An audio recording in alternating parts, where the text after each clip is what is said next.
Bonjour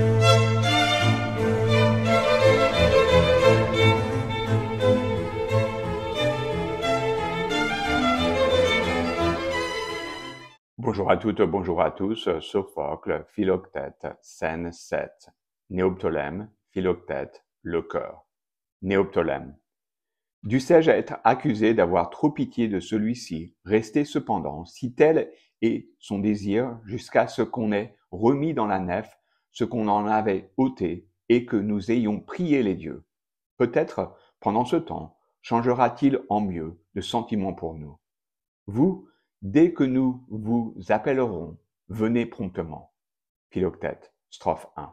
Ô antre de la roche creuse, chaud et froid, je ne te quitterai donc plus, ô malheureux, et tu me verras mourir, hélas sur moi, ô antre lamentable, très plein de mes gémissements. Où trouverai-je l'aliment de chaque jour? D'où naîtra pour moi, ô malheureux, l'espérance de me nourrir? Puissent les oiseaux qui fuient d'un vol strident m'emporter dans la hauteur de l'éther, car je n'empêche rien. Le cœur. Toi-même, tu t'es fait cette calamité, ô très malheureux. Cette destinée ne te vient d'aucun autre plus puissant que toi. Tu pouvais être sage, et tu as préféré un sort pire à un démon intérieur. Philoctète, antistrophe 1. Ô malheureux, malheureux et accablé de maux, je périrai donc ici, misérable et sans aucun des hommes. Hélas, hélas, je ne me nourrirai plus désormais en dirigeant de mes fortes mains les flèches ailées. Les paroles rusées et obscures d'une âme fausse m'ont abusé. Que je puisse voir celui qui a ourdi ses ruses, accablé d'autant de misère que moi et aussi longtemps. Le cœur. Ceci est la volonté des démons, et ces ruses n'ont pas été ourdies par mes mains.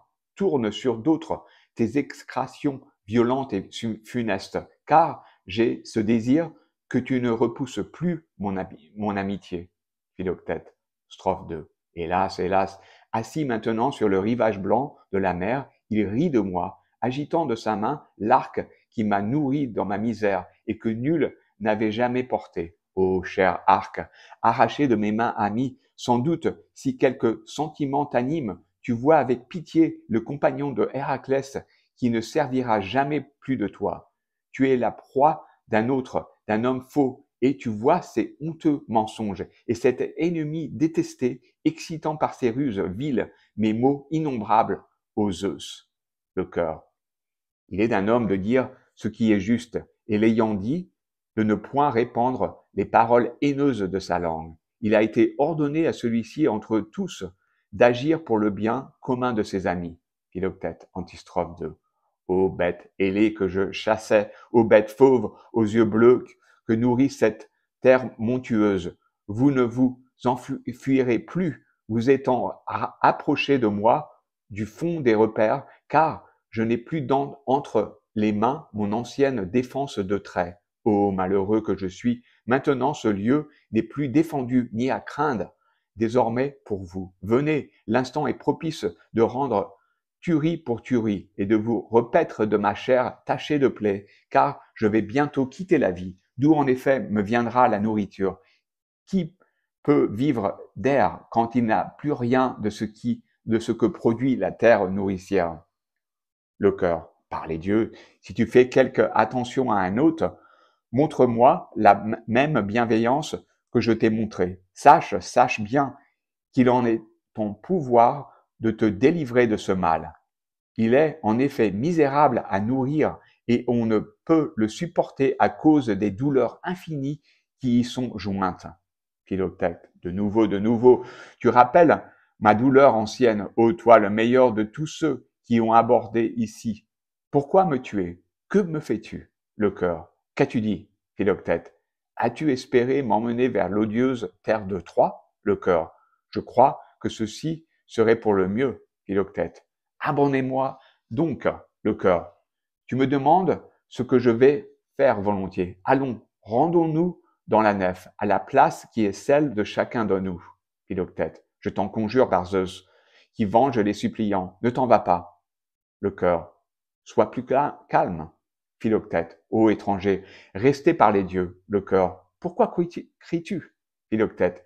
Hélas, Hélas, démon, démon, je meurs malheureux. Ô pied, pied, que ferais-je de toi dans cette vie misérable? Je vous en conjure, revenez, ô étranger. Le cœur. Que ferons-nous? Sera le contraire de ce que nous avons déjà fait par ton ordre? Philoctète. Il est digne de pardon, celui qui délire en parlant, battu qu'il est par une tempête de douleur. Le cœur. Viens donc, ô malheureux. Comment?